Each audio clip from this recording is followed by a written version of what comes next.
I was looking for more comfortable shoes, but you took them away somewhere. You still waiting for me? Why?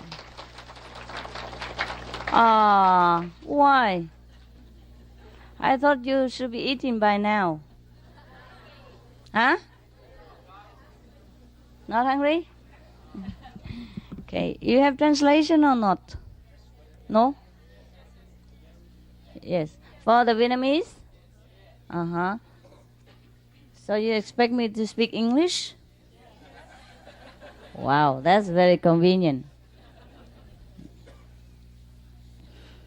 So how are you? These are new kids? Oh, new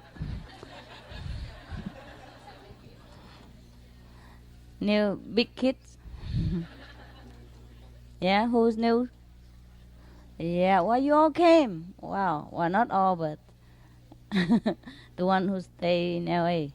You are here? In California? All of the new one? Oh, no. Huh? Oh, Arizona. It's not far. It's not far. Ah, it's okay. Don't scare him.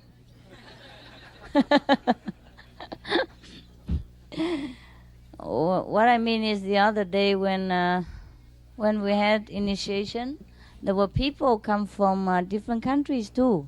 You know, so I thought maybe they're still around. They're not, huh? They're gone, huh? Australia? Wow. Came a long way. How long you think you want to invade America? As long as I can stay in Centre. Oh, yeah? You stay here? Fine, you're welcome. Stay as long as the food lasts. All right, I thought I came have lunch with you, but, you know, look so official like this.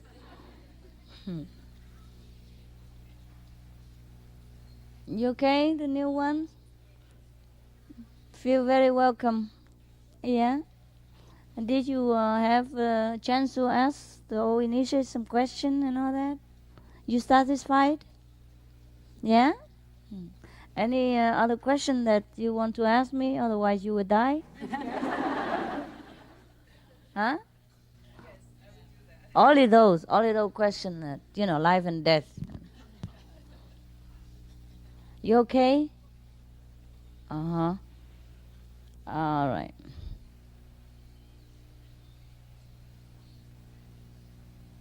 Any question? Yeah.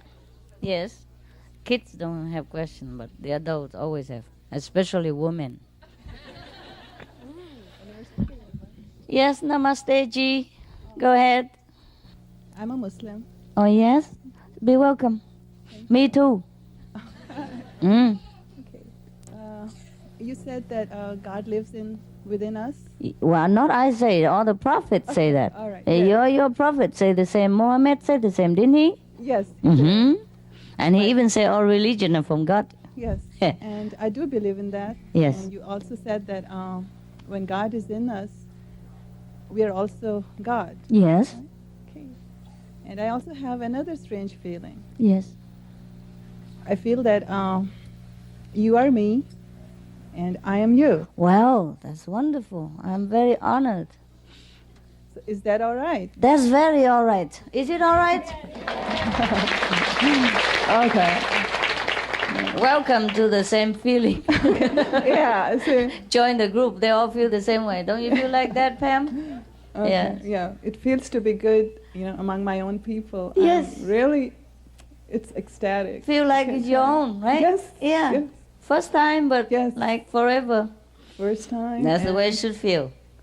I'm Yes. glad. Yes. I'm And, glad too. So what else is the question?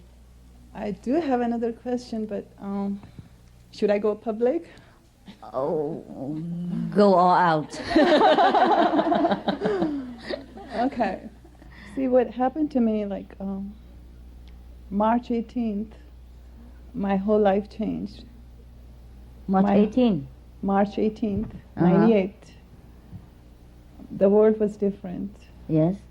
I spoke differently, I acted differently, people responded to me differently. And better or what? Better. Oh, wow. It's like, whatever happens, it's happening. I have no control, and yet I'm very powerful. Yes. People see me as if, I'm controlling them. You're controlling them? Yes, they say I manipulate them, and I don't. What is the day? March 18 was that? March 18th. What is that? Well- Tell people. Well, what happened was I worked on a project that day for my painting class. You what? A project. It was a drawing I was supposed to do, and they asked me to do a self-portrait. And I did that, and I drew what was inside me. I wrote an Arabic verse on that from Quran, and that was the real me. And I didn't know what had happened, but when I went outside, it was different. Things were happening that had never happened to me before. People were responding to me in a different way. And when the teacher saw that painting, she said, "This is it." She said, "Rizwana, you got it." She said, "You have the content, and this is what you're going to work on forever." Wow, so probably you got it. So it was so overwhelming. I couldn't believe it. So now what's the question? The You question don't like is, that? I do, but it's hard to believe. I wonder if it's my mind playing tricks on me, or is it real? Well, even if your mind plays trick on you, it's a good trick. Yes. Very pleasant illusion. Yes. And there's another thing also. All my dreams, all my wishes are coming true. And it's not just me. It's whoever, my friends, if they say something to me, or, whoever, and they come and tell me, "Hey, Why don't you all learn painting and quick? Huh? Okay, what's your name? Rizwana. Huh? Rizwana. Rizwana. Rizwan. Yes, Rizwana. So my question is... What does it mean? Rizwan. Rizwana. In Quran, well, there are two meanings. One is paradise, and another one is for the to do something to please God. And actually, there's another meaning. It's the Rizwan is the name of the angel who's at the gate of heaven. Wow, you are inside already. Okay. Well, congratulations, whatever it is. Enjoy. Huh? Okay. All right, thank you. Right, you're welcome. That's We only have to recognize ourselves, and other people will. So I just wanted to know, am I okay? Am I nuts? Are you okay? I feel okay. Then it's all right. Here everybody says, I'm okay, but out there... Here everything's not okay? No, here it's okay. Here it's Yeah. okay. Out there what? What's Out not there, okay? I'm acting a little, A little what? little like a teenager. It will pass. Especially my coming here. You know what my daughter told me? She said, Mommy's rebelling. Well, we can reverse the signs of aging, Now it's the 21st century, people do that. They have cream and all kind of things to reverse the aging. Also, we have cream for the soul. You can become young again. That's good. Yeah. Okay. Good. The Prophet is very pleased with you. He told me.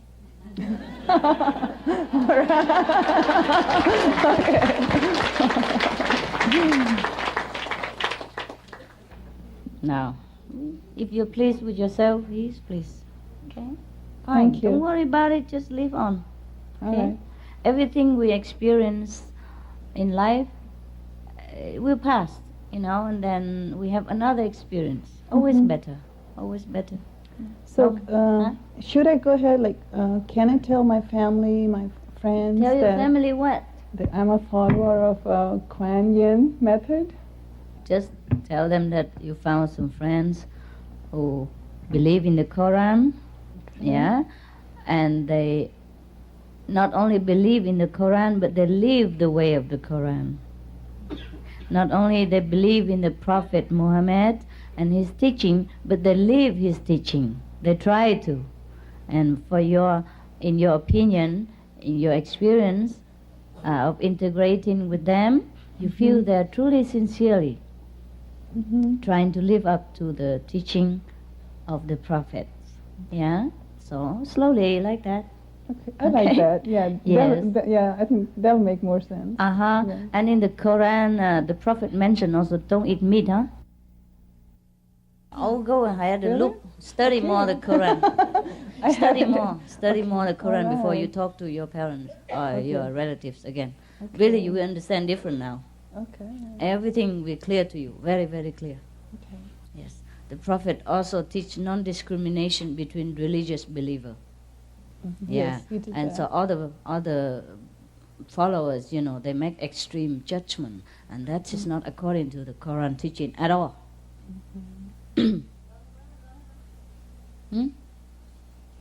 Okay. Right. All right. You Thank study you. more this Quran, okay? Make sure you know what you're talking Yes, about. yeah, sure, I'll do that. Yes. Okay. Or next time. I know the Quran. Suddenly I forgot which page, and to tell you. Otherwise, I have studied the Quran and exactly the teaching, the same like all the prophets. I'm very happy that you came at last. Yeah, we have a lot of other Muslim friends too, but not in America, perhaps. As you know, in America we don't have too many Muslim, but like in the East, Orient, we have a lot. Yes. Sometimes they came and give me a jasmine perfume, which is the Prophet Muhammad's favorite. He used to like jasmine flower. Yes, I love him too. Yeah, this is his favorite. See, we don't have him here in America. Yeah. Yeah. Or you can buy perfume. Oh, yes. Yeah, I used to have a lot of jasmine flower in my house too. I didn't know there was a Prophet's favorite until later on, because it doesn't say so in the Quran. I didn't know that either. It doesn't You say just that told in the me. Quran. It say in another, like kind of biography, kind of his story. Yes. Okay. Yeah. Okay. Well, I'm glad you know so much about Prophet Muhammad. I don't know that much, but Seems like you know more than I do. we are friends. If you have other question, Let me see. Let me just look at your big list. No, I guess that's about it. That's it. Thank you very much. Okay, I'm very sorry. I'm a little bit off balance. I forgot a lot about the Quran. Otherwise, I would tell you more. Okay. Yeah. At least he said, be a good guest on earth. Yes, he did Yes. that. Live a rich life Mhm. and be a good guest. Yes. He doesn't tell you to be ascetic either. Rich also spiritually and materially. Be the good guest on earth. Live a rich life here. Mhm. Yes. So he says, a guest. We are guests here anyhow. He knows. Yes. We are from heaven. See? Yes, we are. So what else does he mean if we only are guests here? Right? Yes. And he always talk about heaven and God. Always, always. Nothing else from his mouth. And everything else about war and all that is just, like unavoidable. They persecuted them. They trace his footsteps everywhere. And make hell to his disciples. So they have to defend themselves sometimes. It's a matter of unavoidable. And during the defense battle, somebody about to die, somebody about to live. And then he has to comfort those people that, by accident, if you have to defend yourself and kill other beings, then God will take you to heaven because you did it for the righteous cause. So some people make use of that to make war later on, and that's just not right. Only, but the teaching of the Prophet is always right. Just we understand wrongly sometimes, and that's very sad. Yeah, I'm so pleased to hear all that. It happened in every religion, And the same with the many wives and all that. I dare not tell you, but shall I tell you? Oh, sure, Okay. I'm all ears. In those time of Muhammad, are you guy interested? Many wives? This is about many wives. I'm sure there are ears. But you'll be shocked. You'll be shocked. When the Prophet was alive, his teaching provoked a lot of resentment and anger. Of course, he doesn't teach like anyone else at that time. He teaches that heaven is at hand. Come to me, then I show you. And then they would think he's a blasphemous, of course, like Jesus. So they persecuted them. They think he wants a political fame and try to be famous, or maybe against the government, whatever, because he was too famous and too beloved by the people. And of course, any government at that time would feel threatened. Even nowadays, some government would feel threatened if the Prophet would come back alive, and lead the people again. So of course, there were war, people persecuted them. And sometimes in the course of defense, they have to fight with the government. Maybe they didn't even fight. But the government and the soldier, they probably sometimes by mistake they kill themselves too. Or sometimes by anything could be killed. For example, if they want to thrust the sword into the Muslim believer, and suddenly, somehow they fell down and then the sword, thrust into themselves. And they would blame the Muslim for killing them at that time, for example. So anyhow, so the Prophet's life at that time was a constant war, constant running, constant hiding. It's a very terrible time for him and for his followers. But still their faith is very strong, so they stick together. So the men and woman, the men would form a shield, around the woman and family. Of course, they would have to be a reluctant shoulders, to be on alert, to be on a watch out, and they're the one who die first, because they were in the front. So if they die, the families are left behind. So the compassionate Prophet have to tell his leftover disciple, whoever the men left over, have to take care of his brother's wife and kids as your own wife and kids. You understand? And only the one who able. That's why he make a rule, like if you give to this wife, if you take, for example, you take on 2-3 wives from your brothers, then you have to give them exactly the same thing, like you give it to your own wife. So that's only fair. You have to treat your brother's family as your own. Of course, no, we do the same here. Of course, that's a brotherhood. And then, of course, only the one who able should do that. If you couldn't feed your family, how you take on more family? And that's very fair only. That's very just and very wise. So that's how the brothers took on other wives and kids. That was a spirit of brotherhood, because your brother sacrificed his life for you also, and for your family also. So his wife and kids you have to take care. Or wife, or kids, or wife and kids, whatever.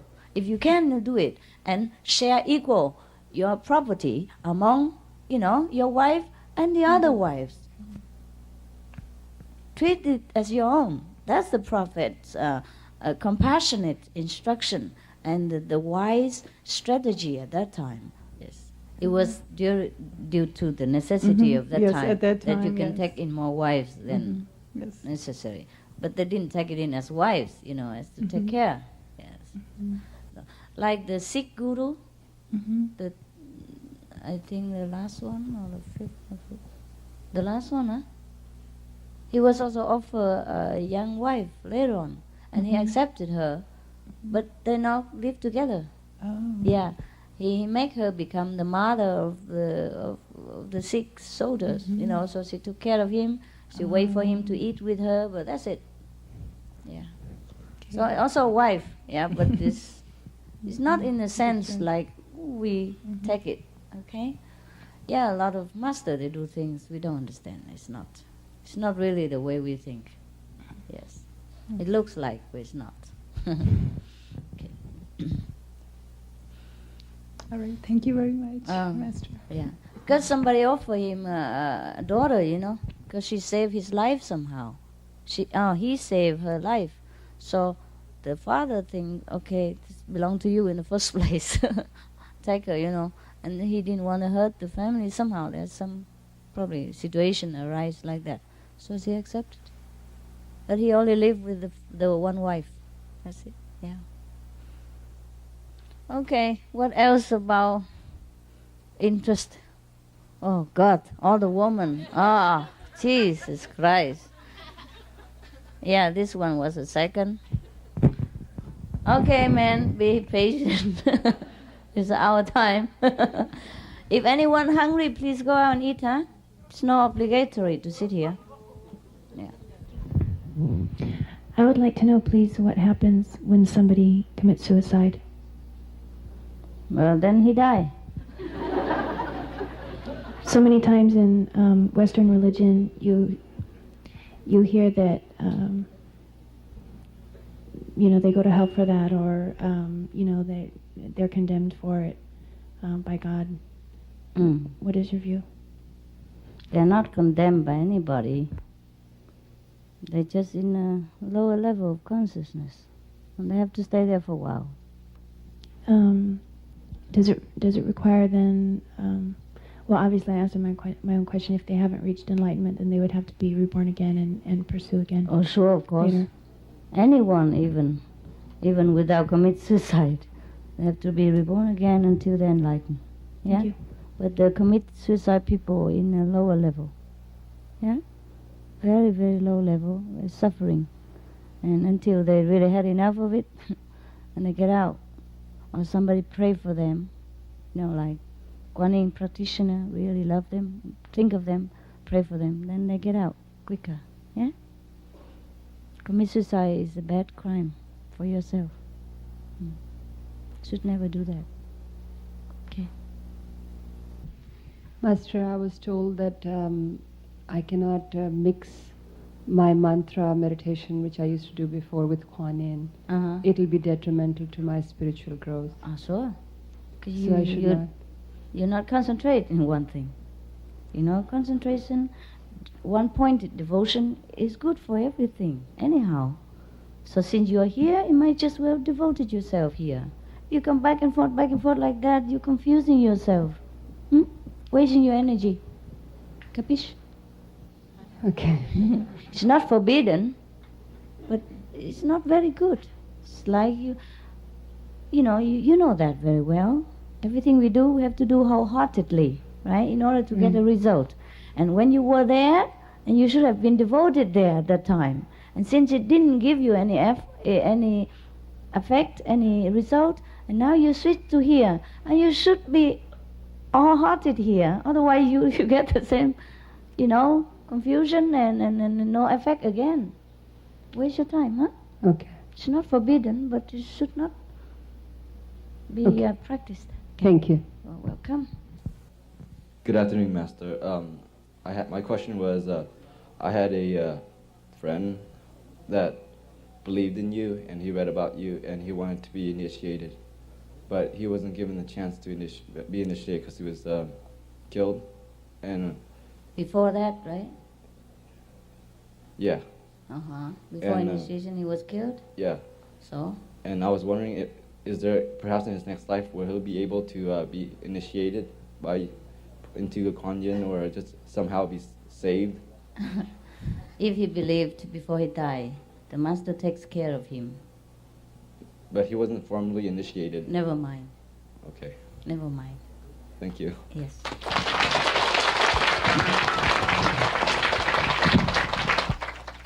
The formal initiation is for the mind, okay? And the invisible initiation is for the soul. It's not by sitting there listening to instruction that you are liberated. The Master communicate with the soul beyond the words, beyond the talking, all right? So if the guy believe in a Master before he dies, even just look at the Master in admiration, one time, straight in the eyes, he's liberated. So don't worry about it, okay? Master, I have found that recently when I was meditating that information seems to come to me very quickly when I ask a question or if it's on my heart. And when it's so detailed, I was kind of wondering if I was talking to myself. But I imagine since we have the God self within us, isn't that our own soul, or it's considered the same thing as the inner master speaking to us?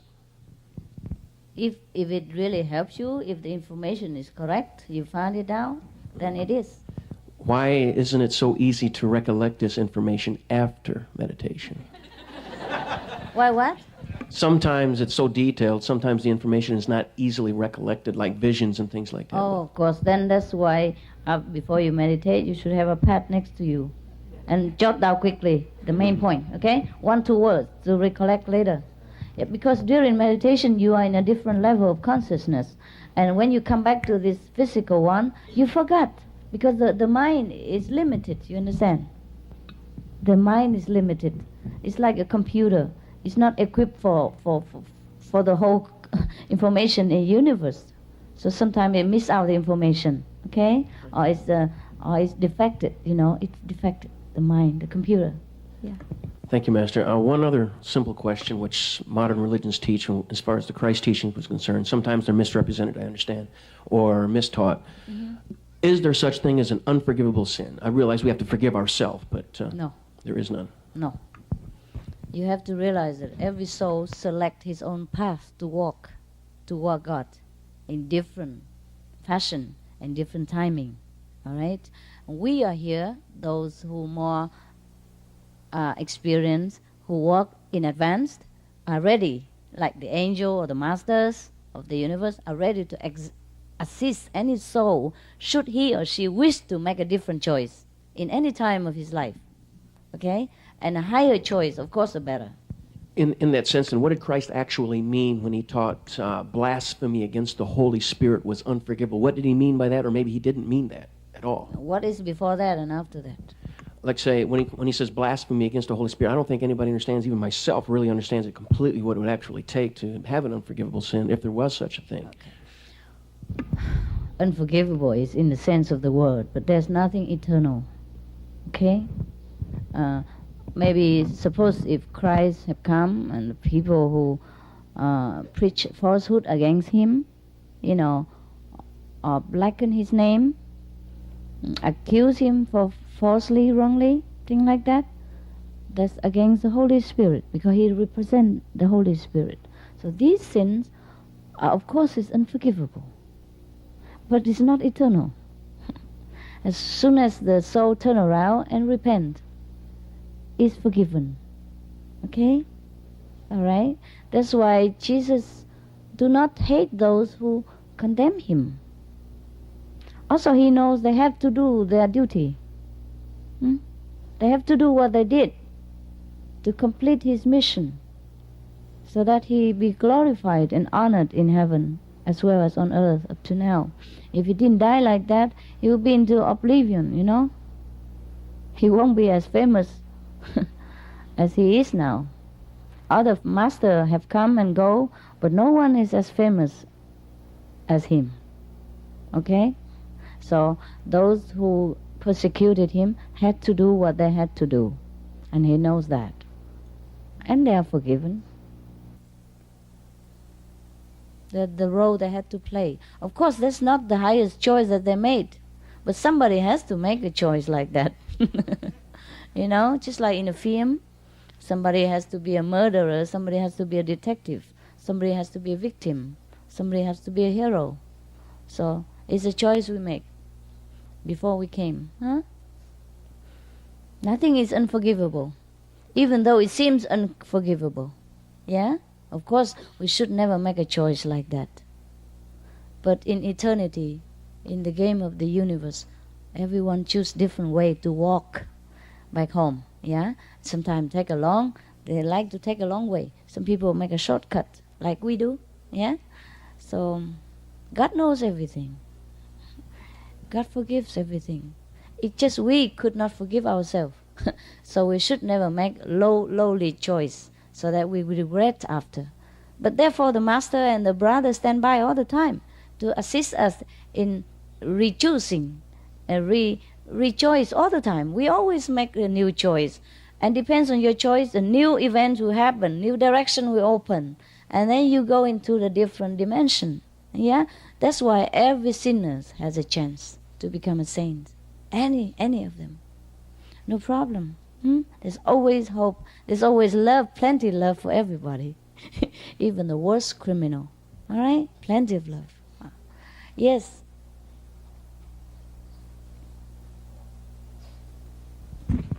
Thank you. Hello, Master. I'm from Phoenix. I would like to be initiated in the instant. This instant? Soon, maybe. All right, you are initiated. Soon. But you need to listen to the instructions sometime later, okay? Yes.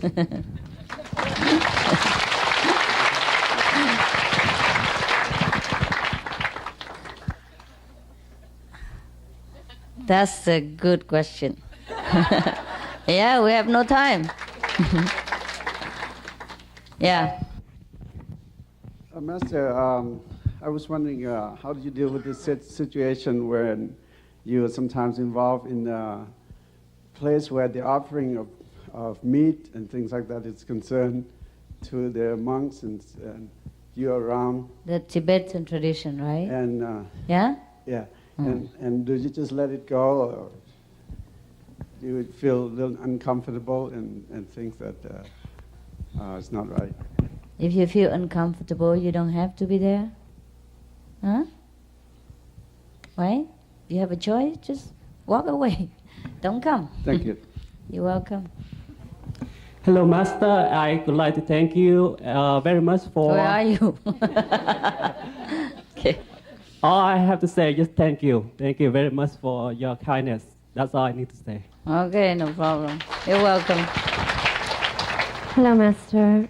I was just recently initiated at UC Irvine, and I felt so much peace and purity in the last couple of days. And then this man from my past, who was an ex-boyfriend, calls me, and I want your help. And I was just feeling so much love and wanting to give. And I go there, and I give.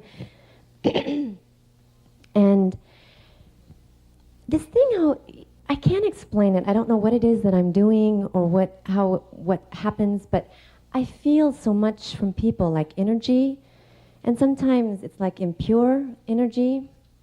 And when I'm feeling happy and I'm feeling this purity and this love and I'm shining and I feel beautiful and then I feel this impurity, and it's like things flow when I feel that way. But then when I feel this impurity, it's like this dirt that comes in me, and I feel like, ugh. And I shut down, and I just, now it's like I feel so awful from being around him, and I'm upset that I went to this person from my past, because so many wonderful things are happening now, and that I'm creating now, but I want to be this light that can shine, and I don't, like when I'm around you, it's like I feel this energy of purity just bathing my soul, and I feel pure. But other people, it's like dirt. Well, you ask them, they know. Well, you cannot help the way you feel, even though you didn't expect that, right? You didn't come with that negative feeling. You come with all love and devotion and compassion, but look what you got. Well, that's the reality. That's the problem. Not that we expected that. It just come, right? Yeah. Well, when you come around people, you try to recite God's name and ask for more love, more protection, more compassion, and more understanding before you contact people. All right? And then that will help you. But what is it that I'm feeling? I mean, what is that vibration or that frequency that I'm picking up from them? It's just they are in a lower level than you are. And you have to come a little bit down in order to meet them. It's just the automatic system. You don't do it on purpose. And so when you come down like that, you feel caused. Yeah? You feel the caused vibration. Because you're not used to it anymore. You were up there. And then suddenly, because you love that person, you have to come down automatically. That's normal, even though you don't see it with your eyes. But it's just like somebody sick in the hospital, right? You are healthy. Now you come to see that person, and you love that person so much. So you come in the hospital. So in the hospital, automatically you feel the disinfectant air, the medicine smell, and the bandage, and the plus and the, all kind of urinated, all kind of, hospital smell. And you see the suffering, and you cannot bear, so your heart feels uneasy and painful. It's not like you feel it when you are in a party on a wedding day, So it's automatic. Nah? Even though before you go to the hospital, you had no idea how you would feel, and you didn't expect any, negative feeling, but it would happen because you're in the hospital. You have to be there in order to be with your loved one. Same. You have to come down to a little level in order to meet the one that you care for. And in that level, that's all you feel. Dirt, uncomfortable, unpleasantness, and, coarse atmosphere. You can't help the way you feel, and he can't help the way he feels. So either you go there or you stay here. You stay up or you go down. It's up to you. But will I ever get to the level where I won't do that, where I can walk in the purity and the love and stay there and not feel their dirt? No, honey, no. I'm sorry. You walked in the hospital, you in the hospital. Whether you are the pristine, healthy person, the most, brilliant doctor, you still feel the hospital. You still feel the pain of the people. You still feel the misery around you. You can't escape. It's not you. It's the place. It's the way it is. It's the way it should be. Yeah? Even the saints go into the hell. He has to also feel it. But he come anyhow. But it's temporary, okay? So your feeling is temporary. Like you can see that person and you feel that unpleasantness. But at least you can come home and bathe again in the holy light and be pure and feel good again. You see? He's forever in that area. Imagine. So feel sorry for him. Do what you can if you want to, if he needs it, if he's receptive. If he forever wants to sink there himself, then you have to leave after some time. Yeah? Don't drown with him. Thank you. You're welcome. No, at least you know the difference now. You didn't know before. See? At least you have a choice now, see? You know so different between the black and white. I told you I take you back to the kingdom of God, and now you believe.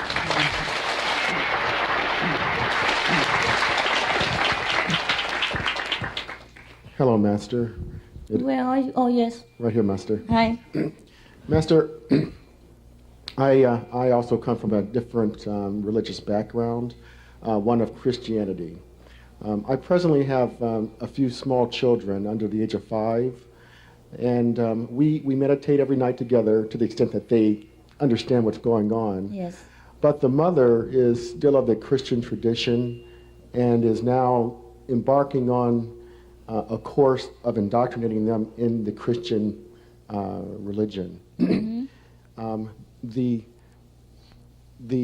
background that she's trying to move them towards is one of a fundamental Pentecostal type of Christianity, which is Pentecostal. Oh, Pentecostal. Which in and of itself is a very doctrinal background, position. Yes.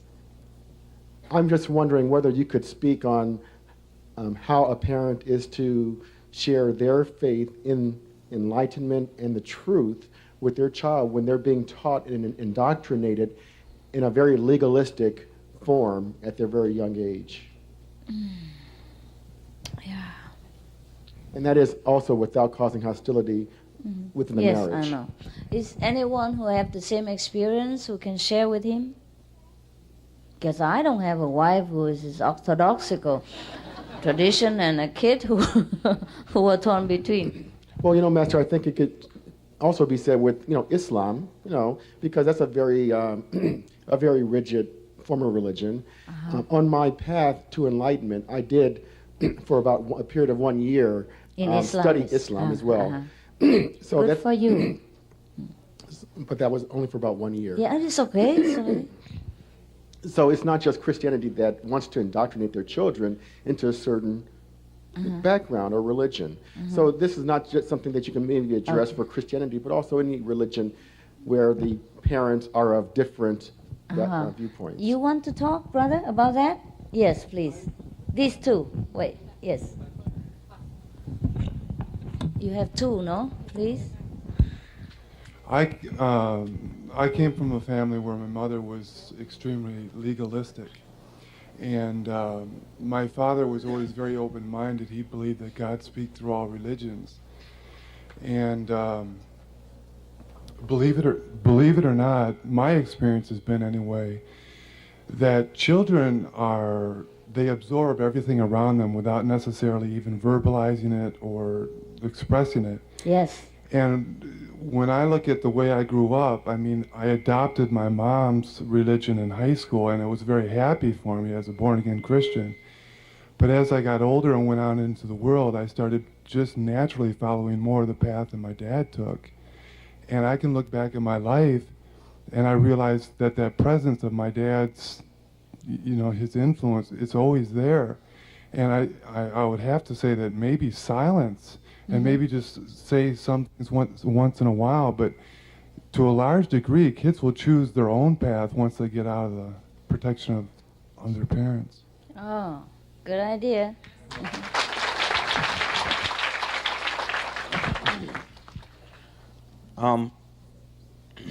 To his question, from my experience is that if you show yourself loving and don't make a battle between your wife, let them join the Christian religion because it is also good. And it has a lot of strong meaning behind what it says. And just live the way you're living. And when your children look at you and see this, then they'll know. They want to learn with you. Like what the brother here said, they'll when they get older enough, they'll go the way they feel like makes them feel good. Yeah, it's good. It's good.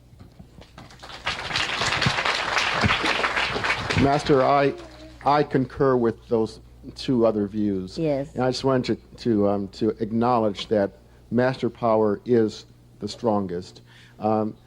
After becoming enlightened, there really is no insurmountable conflict taking place within my home because Master Power is omnipresent in our situation as well. So, but I just wanted to hear what your comments may have been on the matter.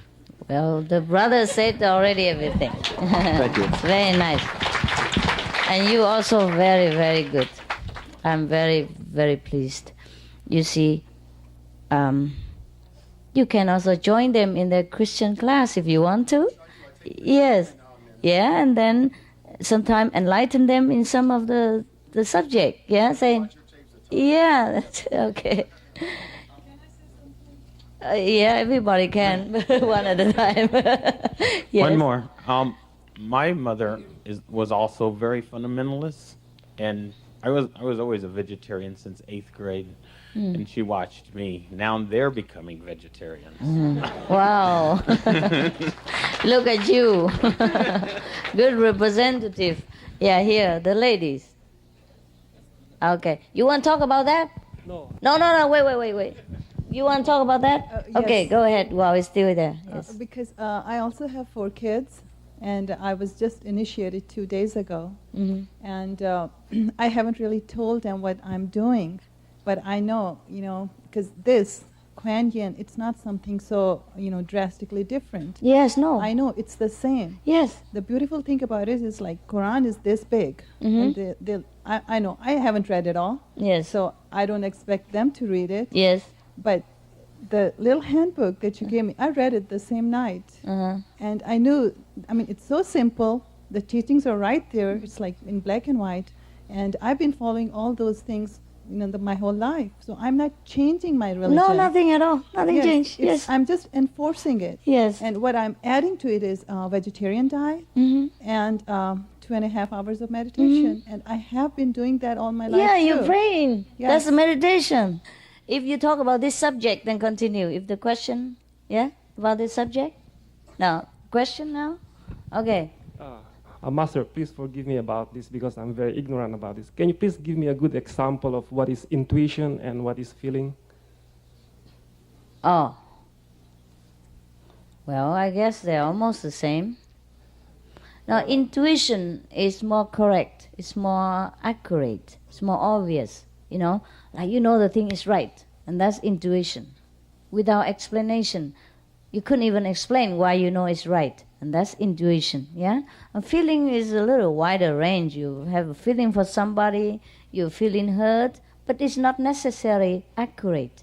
Your feeling is not necessarily right. You know, you might feel hurt because your ego is hurt. That doesn't mean that person truly hurt you or truly really wanted to hurt you, or you should truly feel hurt. You see? So that's a little different feeling. But you can also say that I feel this is right. I know it. My feeling tells me it's right. And at that time, then the feeling is the intuition. And the intuition is the feeling, you see? So, I don't know. You So want to it's make a dictionary, huh? So it's a matter of the individual who has to figure out himself, either if that situation regarding certain things, if it's intuition or feeling. Yes, of course. Okay? Thank you, brother. Yes, you're very welcome. I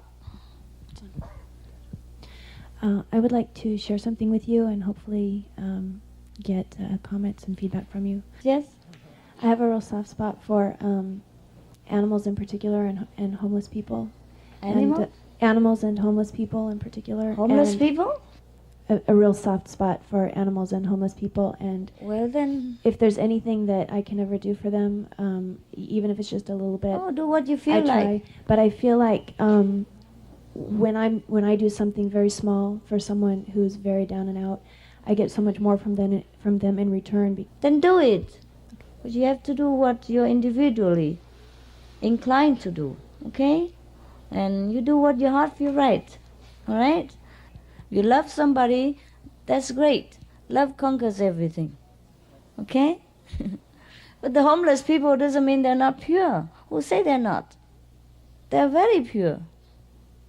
They have nothing to lose, that's why they're pure.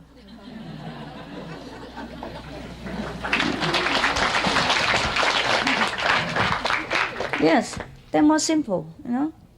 They live day by day. They live on the grace of God. Every day they're praying for their meal, at least. Yes, and this and that. Yes, you first, please. Yeah, I have a question about, I had this naive idea when I came down here that, although it seemed too good to be true, that after the initiation I would just suddenly feel like a master.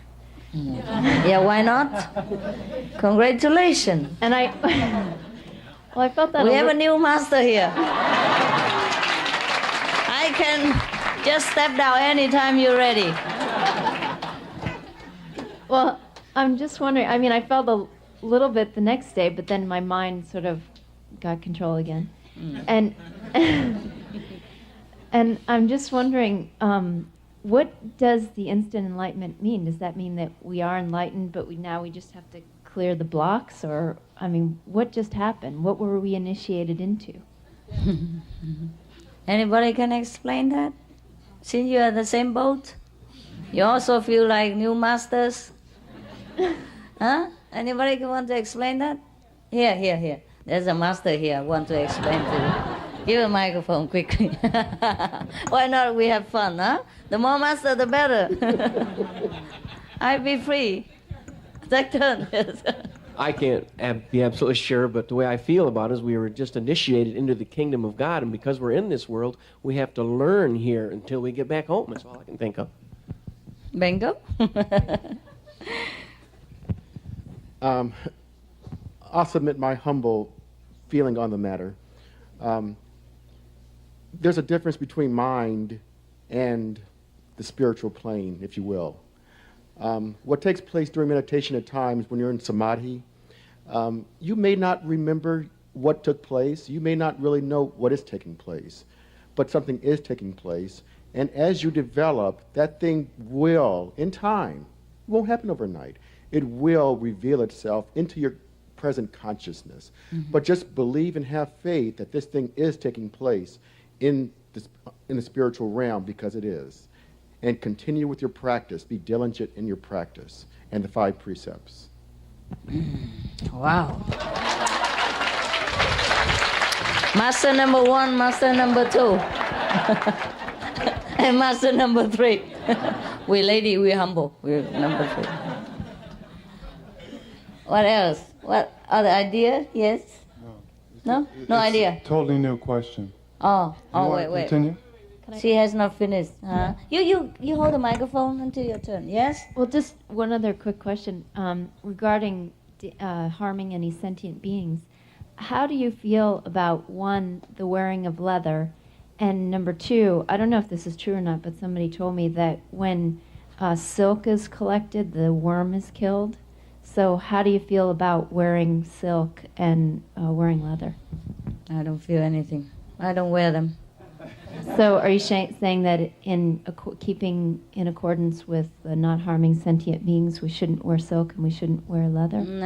Even in Buddhism, they are allowed to wear it in certain occasions. The Buddha also accepts a silk robe. Yes, it is true that the silk were killed, but some nowadays they make silk look very much alike, even better, without the real thing. So you may buy them and wear them. They look elegant, beautiful. Most of my design are from that kind of silk. But perhaps sometime they go out and buy a different, wrong kind of silk, and it's okay. I mean, should not be too fanatic. You don't wear it for yourself, it's fine. Yeah? And the leather things, people don't kill for leather most of the time, right? They kill the cow for food. And so the leather and nails and horns, sometimes those things are left over and people use it for shoes or belt. You may wear them if you wish to, but some people are sensitive. They don't like to be reminded of slaughterhouse, so they don't wear them, and that is also very good. Okay? But do not condemn people when they wear them. All right? Yes. Yes, brother. I'll let the lady first, okay. Yes. Thank you, Master. I have a question about my beloved animals. I wonder if animals reincarnate or if they have an opportunity to change their level. Well, we all do have opportunity to change our levels, be it human or animals. Yes?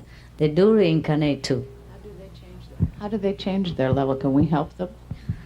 Of course. By their own also. Don't forget, they also have God consciousness in them. They also creation from God. God takes care. Is it okay to have them with us when we meditate? They seem to enjoy being with me. Oh, sure, of course, why not, if you want to. Thank you. I have a teddy bear when I meditate.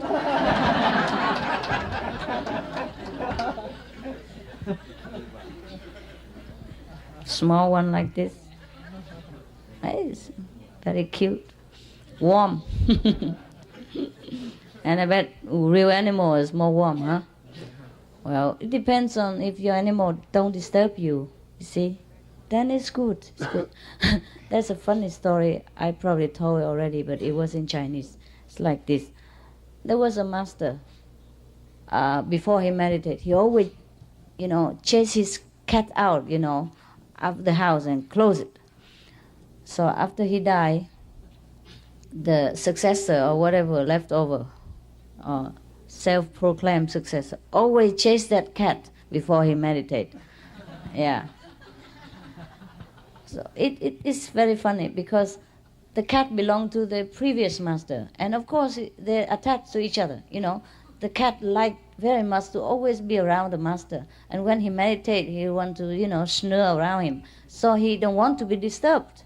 Yeah, because sometimes even the cat is quiet, but he meditate long hours perhaps, and the cat want to go out, want to eat, want to snuggle, cuddle, whatever.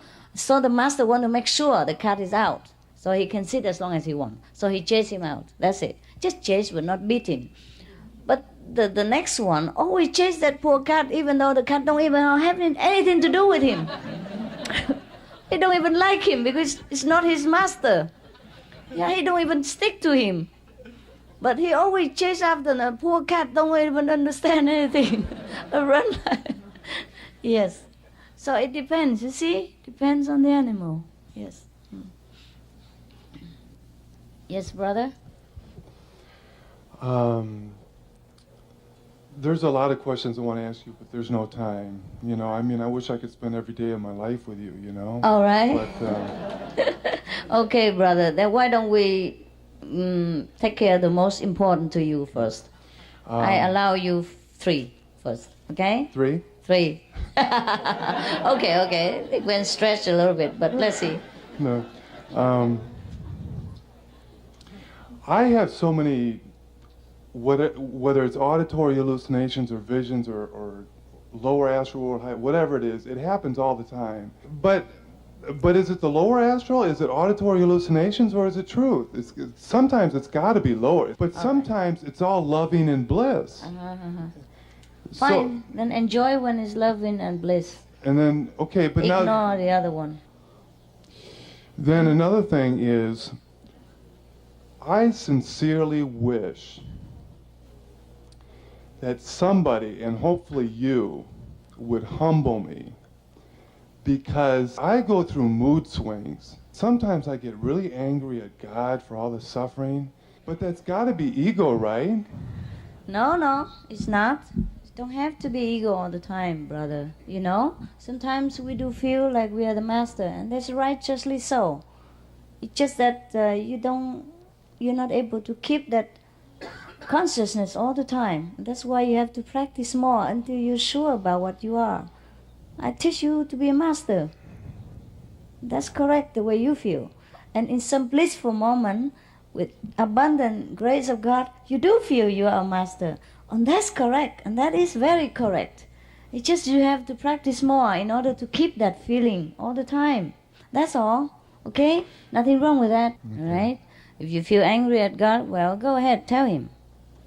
If you feel loving, go ahead, tell Him. He doesn't care whether you're angry with Him or you're loving Him. As long as you do your stuff, focus your attention, and don't forget Him. Okay. And change yourself for the better. Okay. We get angry with God because sometimes things are too overwhelmed for our mind. Too much. Despite our best effort, things still doesn't go right the way we expect. Yeah? But in the long run, in the grand design of the universe, everything is correct. Everything is perfect. So it's all right. You just be yourself, and God like that. God doesn't like phony praise and fake emotion. It's okay. All right, brother? Be yourself. You are what you are. And when you understand completely, then you will no longer be angry with God. And that's all right. He has eternity to wait for you.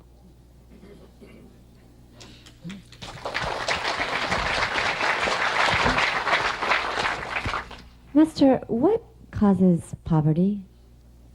It causes poverty. Poverty. Poor, right? No, nothing causes it. Just the way it is.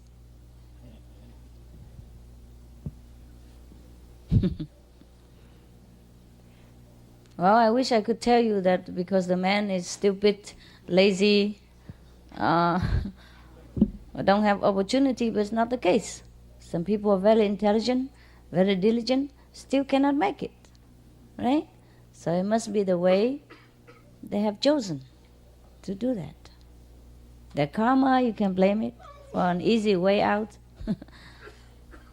It just, in the universe, somebody has to be poor, some people has to be rich. So you see some lousy guy are very rich, some good people are very poor. So when you look at that, you blame God for being unfair. No, it's not. Some people chose to be poor. They like it. It served their purpose in enlightenment. This is their choice. It's all right. But we have to assist them whenever they need. And if it's in our means, we always have to do our best to assist the less fortunate people, be it in material or in spiritual need. Understand? But that's all. No judgment. No why, how, what. We cannot. It's too much question. So if a person chooses to get out of poverty, then they can? The person what? Chooses to get out of poverty, then they can? Oh, they can. Then it's in their destiny that first they are poor and later they're rich. Just like me. Can I ask just one more question? Yes, sure. You're not hungry, guys? Keep quiet, okay? No. No, I'm kidding. Go ahead. What causes people to be mean to another person? Same like poverty.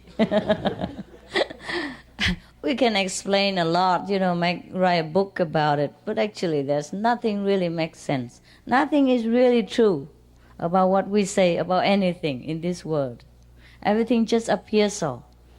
Like he appeared to be mean to that person, but actually he's good to that person. He appeared to kill the person, but actually he's not. Yeah? And he appeared to push that person to the edge, but actually he's helping him to elevate. And why that person treat the other person bad is all very complicated pattern of karma, and then it boils down in the end to nothing. There's nothing at all, no enemies, no bad guys, no good guys. It's all the very wonderful, intricate drama of the universe. And we do enjoy them all. That's why we play them every day. Yeah. Don't worry about it. Everything is perfect. It's just sometimes our time is up, okay? Like us here. Our time is up. So we're not going to play longer in this physical drama. We're prepared to go home. We just play our last assignment. The contract is ending. But we don't just step out near the end of the movie just because we're going to sign contract with another company. We play the last minutes of the film to finish it, okay? That's why we're still living in here. That's our last minutes of the play. Other people, they still continue to play their parts, and they like it. Their soul like it. It doesn't seem so to the mind and to the physical understanding, but everybody is playing wonderfully. Nobody complains at all. In your trek to become who you are, was anybody ever mean to you, like really viciously, cruelly mean to you? Let me think. This thing I forgot. I don't really think so. Well, I used to have a classmate. She was mean to me. I was very famous in school. That was when I was, like primary school. Yeah, I am beloved by all my teachers, as my teacher would have told you, one of my teachers. And that girl, she's also my cousin. I don't mention the name. Every time from school, if I happen to walk with her, she scold me from the first minute we left the class until the last minute when I enter my house. We live near each other, just cross the street. And she just say all kind of things about me, and I could not imagine why she say that. So I just kept quiet all the time. And that's how I learned to be humble. And now I think about it, I think she was my great teacher. Because I was too famous. She has to balance my life. She couldn't let my ego run ahead of me, I was too beloved, too famous, too good. Always first in the class, and everybody loved me. So she's the only one who took on the dirty job, of polishing me. So I send money to help her sometimes. Thank you. And there are also some other people who cross my path. You always humble me in some way. But later we were all friends. I never had any hatred, as far as I remember, since I was a child. Never ever had hatred in my heart. I always treat the people who treat me badly good. I treat them good. And that's why sometimes they turn around and call me a living Buddha. Before I even took over this job, I was a teenager and I already was the living Buddha. Yeah, because the way I treat them, I don't hold any, you should call it, grudge or resentment. Never ever feel anything bad about these people, ever. I just feel nothing. Yeah, just maybe surprised. You know, that I was better when I was young, purer. You know, now if you talk bad to me, I talk at you back. I say, hey, watch it, I'm a master, you know. Okay. Next one. Okay, you speak Spanish. Yes. Open it.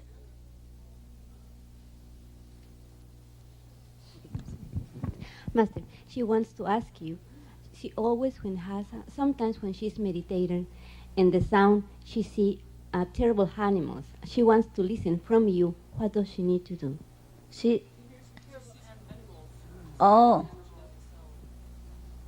What kind of terrible animal? Like a horrible animal. She doesn't like to. Like what? Like this is like ugly animals. This doesn't. She can. How does she know it's from ugly animal? Because What she kind? said that she doesn't like to see them. Oh, see them also? Yeah. Okay, then she repeat the 5 names for a while, and then the animals will disappear. She says that she repeats the name, but she starts to feel afraid, and she doesn't want to state meditation. She wants to stop. Okay, repeat the 5 names, call the master help, and later on, when you feel better, you continue meditate. Thank you, Master.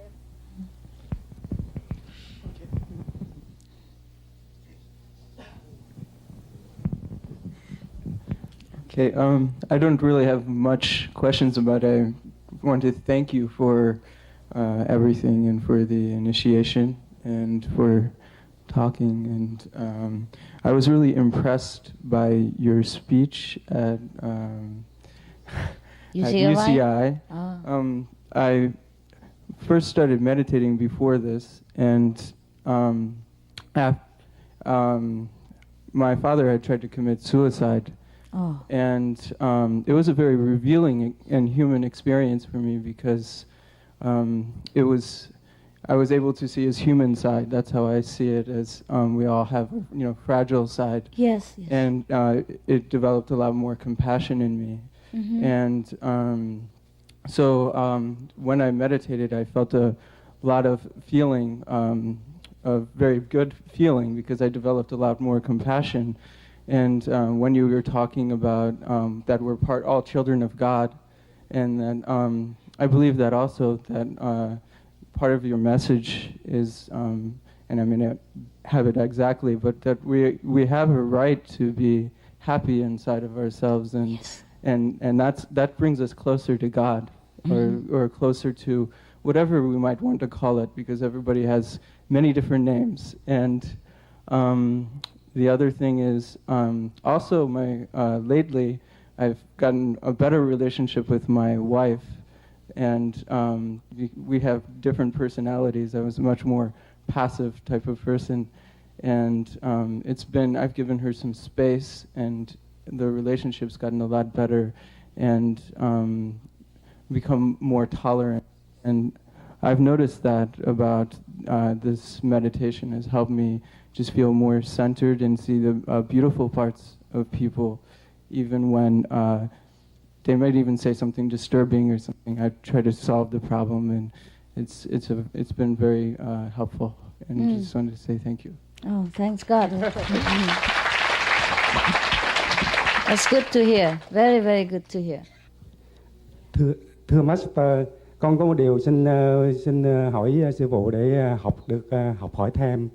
Số là ba con chết 5 năm nay, nhưng có một hôm con thấy sư phụ truyền tâm ấn cho ba con, thì xin sư phụ có thể giải thích thêm về điều này. Có gì đâu phải giải thích. Tại vì thường thì sư phụ nói là chỉ siêu thăng đó, mà theo con nghĩ thì khi mà truyền tâm ấn thì là được giải thoát, thì nó có khác biệt gì với cái sự siêu thăng thường hay không? Phải truyền tâm ấn cho không có siêu thăng chứ. Okay. Nói mình một người truyền tâm ấn là 5 đời giải thoát mà, thì cũng phải kiếm cách nào để giải thoát chứ đâu phải khơi khơi cái giải hả? Cảm ơn sư phụ. No problem. Có nhiều người ở trong địa ngục tối thùi lùi, xa tuốt ở dưới 100 tầng ở dưới á, phải đi xuống xa lắm á. Rồi mình mẩy cột trói lung tung hết trơn, ngồi trên trong gai đủ thứ, phải xuống nó phải kéo nó lên. Đừng nói khơi khơi cái giải hả? Next one. I grew up in a Christian home, and so I grew up with specific views about what God was like and what Jesus was like, and most particularly that God knew everything and that Jesus also knew everything at the same time. And first of all, God knew everything, and the same attributes that God had were attributed to Jesus, such that He knows everything about all of us in here.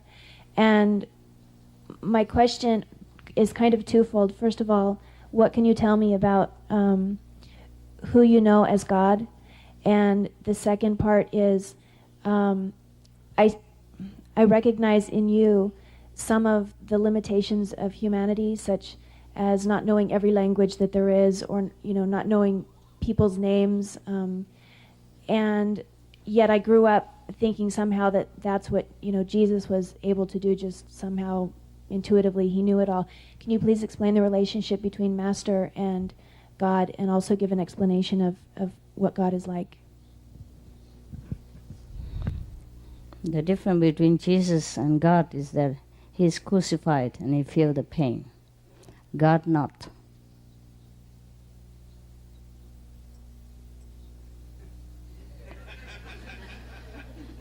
God is never crucified. God never have to eat. God never walk. God don't need to wear clothes. God don't even talk, not to talk about languages. And Jesus only spoke one language, Hebrew. All right? I'm sorry, we are limited. So find another master. Master, please do not understand. I wasn't speaking in negative terms. I was comparing. I know. I'm not speaking in negative terms either. I'm humorous. You don't have a sense of humor. Well, the master is encased in the body, all right? And he has to do what the body can do. It doesn't matter. The master understands all language inside. All the Mexican who see the master inside converse in Mexican language. Same with the Chinese, the Vietnamese, the Hebrew, the Zulu, any dialects the master understands. But inside, okay, outside is different. Right. The real master has two parts, the inside master and outside master. Most of the master have only inside and don't have the outside. Like the past masters and the future masters, they are not in the physical realm, so we cannot contact them easily. The only way we can contact those masters is through a physical masters, most of the time. And then the physical master will lead you to see those unphysical masters. Then converse with them, learn with them, all right? And meanwhile, you learn with the physical master what the physical master can teach also, yeah? And other so-called masters, they have only physical aspect and don't have the invisible aspect. And that's you're lacking something, you see? So these both categories of the master is even more inefficient. Yes. So the true master is the one who has physical aspect and the ethereal aspect as well.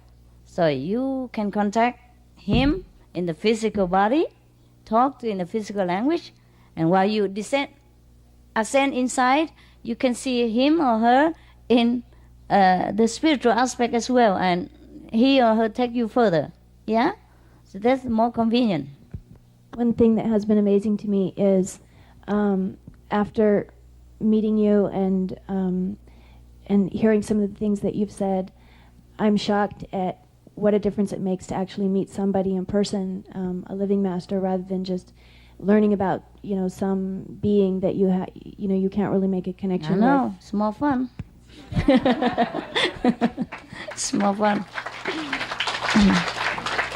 That's why so God always have to send, His servant to come meet mankind. Yeah, I'm probably one of the last on the list servant of His servant. But at the moment, there's no one else, so just take me for fun. I'm just showing you how to go back to God and then see Jesus. Every other defect is human nature. That's true. And every good thing is from God. Everything good you see from me is Him. Everything bad you see from me is human, that I have to suffer, same like everyone else. Yeah? I have stomach problems sometimes, I have headache, I have all kind of things, I have my temper, I have my like and dislike. Yeah? But that has nothing to do with the path I show you. The guide is just a guide. The road is as perfect as it is. Yes, so walk on it. Yeah. Right. You again, Master? Come on. Are you feeling as a master now, or are you back to normal?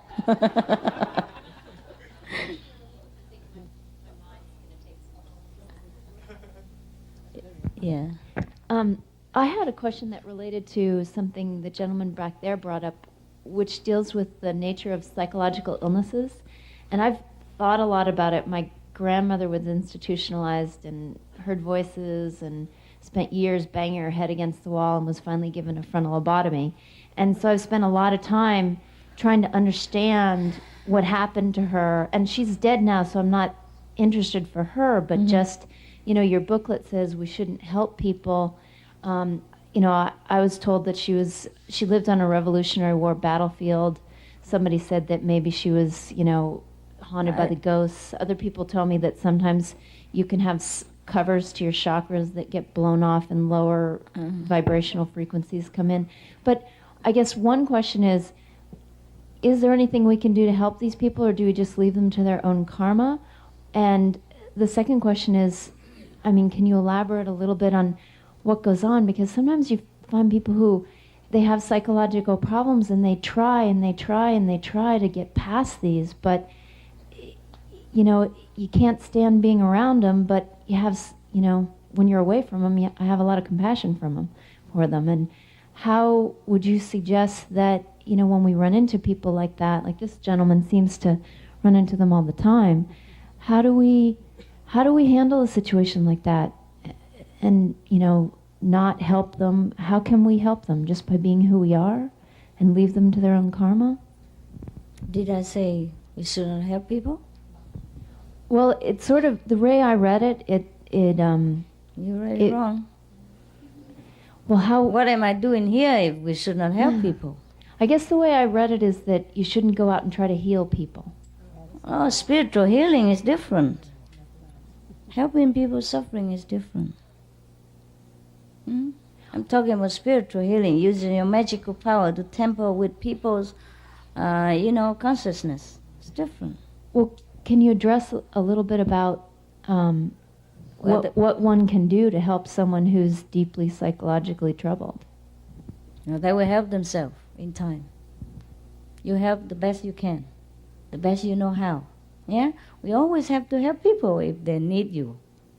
Doesn't matter, psychological, mental, material, spiritual. We always have to help people. But the amount of acceptance is up to them. Don't forget, even if they're crazy, they're God. They play fool. They like that. They wake up in time. But you help as much as you can for your own benefit. Otherwise, you don't have compassion. It's no good for you. See? You pray to them, you talk to them, you hold their hands, you bring them food, you do whatever in your power to make you feel that you're doing the right thing. And that's important. Okay? It's you who are important, not them. Really. They're playing fool to evoke your compassion. Yeah, they choose to be poor so you can be generous. They choose to be crazy so you thank God that you are awakened. Huh? Everything has to have a contrast so that you recognize how good you are, how blessed you are. Okay? It's you who are important. Everyone is important to him or herself. Remember that. Whatever you do is for yourself. Nobody in the universe needs you anything, truly speaking. But at that time, they don't understand that. When they come to call you for help, they really also think they need you. And you also really think you need to help them. And that's perfectly all right. That's the way it is. Okay? So do what you can, anytime, anywhere, to help people. That's a must, to evolve. Okay? But don't judge, don't think they're really not, they're really poor, they really need you. They do seem that way. But in eternity, they are not. Okay? Right.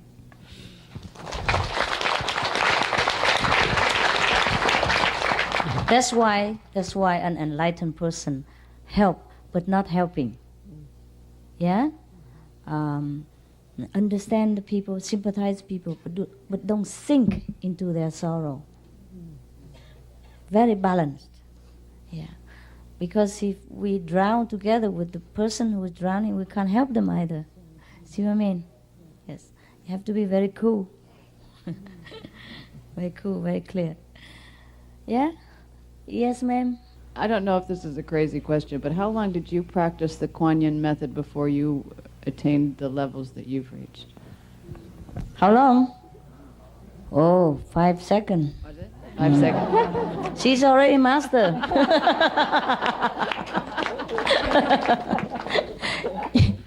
You're already the master. It's just your mind hinder you. But to go as far clear it. All right? Okay, thank you. Yes. You're already master before you came to me. Before you get initiation, before you even hear about Kuan Yin method. But did you realize when you Yeah, that's the first problem with the started, brain. Instantly. Yeah, that's the brain. That's the brain. There's a habit. That's what we call karma, you see? All our habit thinking, all the brainwashing, that you are nothing, you are worm, you are sinful, you this and that and other. We're not that. But it takes a long meditation to clear this understanding. All right? Even now I tell you, you are Buddha, you don't believe me. You might believe me because I say so, but you're still the same self. So it's no use, okay? Thank you. Yeah, make it your own. Okay, next one. If not, then we go to practice solar plexus. Okay. Yeah, come on.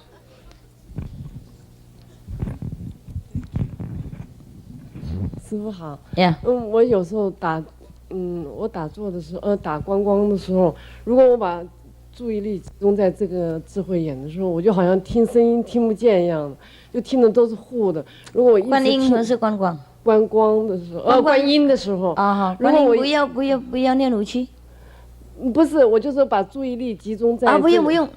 听声音，注意力我要听声音的话，它可以越听越多。可是我一注意集中力在智慧眼，我好像就听不清。好了，不要集中。那我应该怎么样？先集中，然后后来听声音就行了。先集中再听声音。啊，好，谢谢。我是不是刚坐下来的时候嘛？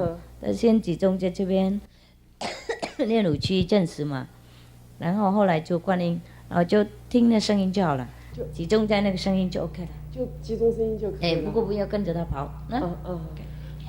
师父在那个修观音法门之余，观音和观光之余，然后看经书有矛盾没有？影响不影响观音法门？看什么？看经书？不会影响。不会。另外就看太多没时间修，修了以后就自己会有体验了。经书就是录起来那些古代的人的体验，我们看多也没用啊。别人吃别人饱了。下一个就是在这个观音的时候，那个我这音呢有时候听是循环的，哎，不知道因为啥呢？左耳右耳前都听见了，那我就没法避开这左耳朵，我就想挺困难，看这怎么办，师傅。你就注意那个这边还有上面，或者是右面就好了。有时候在观光的时候，他也不自觉的就来了。知道。有时睡觉，或者就咱们就方才正大伙儿谈话的时候，他也就来了。他就自然想了，这没有关系吧？这就没有关系，就不要注意左面就 OK 了。我不明白，我这个有一段呢，看光的时候吧，是吧？先是紫光，现在紫光没有了，而且呢，现在有这个其中如果没有黄的，也没有蓝的了，它就是那个在红的当中出那个白亮点儿，白亮点儿呢，它站不住，很快就没了。哇！不，这个亮点呢很多，有是这帮来，有是这帮来，我不知道这是好不好。你自己没有集中好，多打坐以后它会稳定 ，OK？ 打坐就稳定了。多打坐它会稳定。昨天晚上因为我急于见师傅，心情激动，在3点多钟的时候呢，我往下一躺，这个屋子本来是挺黑的，但我一闭眼睛，呀，我说怎么天亮了呢？我一睁开眼看屋里还挺黑，但实际呢，我闭眼睛还挺亮的。这样能坚持40多分钟。然后呢，又一回帮接近4点左右钟的时候，我躺着又来，又亮了一会儿，这回呢能有20左右分钟。我想这个不是眼睛的毛病，还是正常吗？我觉得好像不太正常。就像天要蒙蒙亮的时候，就像天要亮了，就这样一个状态。我觉得不正常，奇怪，天那么黑，你又看那么亮，不正常呢，怎么办？还想看黑哈？我不要看黑，我要求师傅保持这个亮。就看你嘛 ，OK？ Anybody else? Again? Go, ask. And then afternoon we just relax, hang around. I just had 2 questions actually. One was that I just really don't like feeling hurt from people. Hurt? The dirt. The dirt from people. Oh, I understand. The vibration, the coarse vibration. It's something that's bothered me for a long time.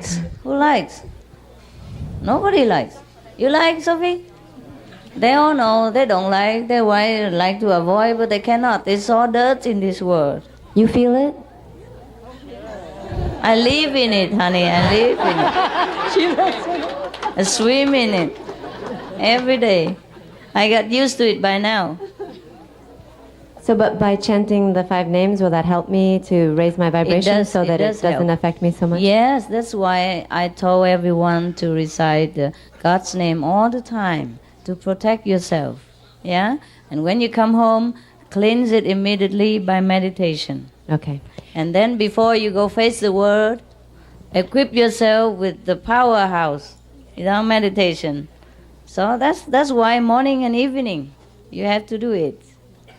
Okay. What else we do? Or leave the world, leave. Where to? Huh? Right. Yes. So I had a most amazing experience in December where I was in my bed, it was nighttime, and all of a sudden I heard angels, and I heard thousands of them. And it was like, oh, but just magnified by like thousands. Then my body started vibrating, and then I left my body and I went out into the courtyard, and I was flying with the angels. They were there. They were really, really, really big, and they were angels. Yes. Then the next day, I had told my mother and I told my brother. Oh, shouldn't. Well, this is before I met. Yeah. And I then? hadn't been initiated. Okay. Well, I did the convenient method, but I didn't do. But still, really? Convenient method is still experience. Really? What do you think where you get the experience from? Okay, never mind. All the convenient method people should remind them, don't talk about the experience. Never mind. Okay, forget it now. It's done. So what? But then my brother, he was at the table, my other brother, and I hadn't told him this experience, and he said, oh, guess what? Last night I heard the angels, and there was thousands of them, right? So He it was also heard, yes. So he heard them. He didn't fly. He didn't go up there with them. But my question is, I never really believed, in them so much before. Now I really believe. But are these realms? I mean, was that real? Are there realms like that the angels are there and the other? Of course. Really? That's when you die. Yeah, you die daily. You leave your body, come back. You see that? The real resurrection. People only met angel when they die, remember? And when the angel come and take them to a higher realm, but you can die like that every time and come back. That's what we call liberation in this lifetime. Heaven is at hand, etc., etc. Now you know what the Bible is talking about. Huh? And even though your brother was not in the same, category as you are, and before you told him, he also heard it. Because of the transmission between you, brother and sister. Your vibration lift him up also. That's what we are, the Kuan Yin practitioner. Everywhere we go, even if you are convenient method, you're already in our family, okay? It's just a testing period for you. Also to see if you can go on, if you want it really. So it doesn't matter if you're Kuan Yin method or not, or convenient method. You should keep your experience. It's okay, they know it already anyhow. And your brother also sensed it, heard it. So the thing is, with the meditator, the serious practitioners, you bless everywhere you go. Everyone you see, everyone you think of, be it humans or animals or even ghosts or angels, we bless them without knowing. It's just by chance that you know that. So your brother was blessed by you at that time because you rise your level and he's nearby, so he was blessed. He's more sensitive, he picked it up. But the whole family was blessed, just they did not know. Your brother was the most sensitive, so he knows. Okay? Okay. Thank you, Master. I also want to say thank you so much for all the newsletters that you send out. I really love them. Oh, the newsletters. I don't send anything out, honey. They do everything themselves. They send me one beautiful. Also. This you have to thank to our brothers and sisters. Thank you. They really work hard. They translate, they transcribe, and they type, and they email it, and then they select them, and then editing them, and then print them, and clap them together, and then send them. It's all their labors, all the labors of love. Yeah. So you thank them. Without them, I cannot do all this work. I cannot do anything. Right? I can only talk in a few languages at the most.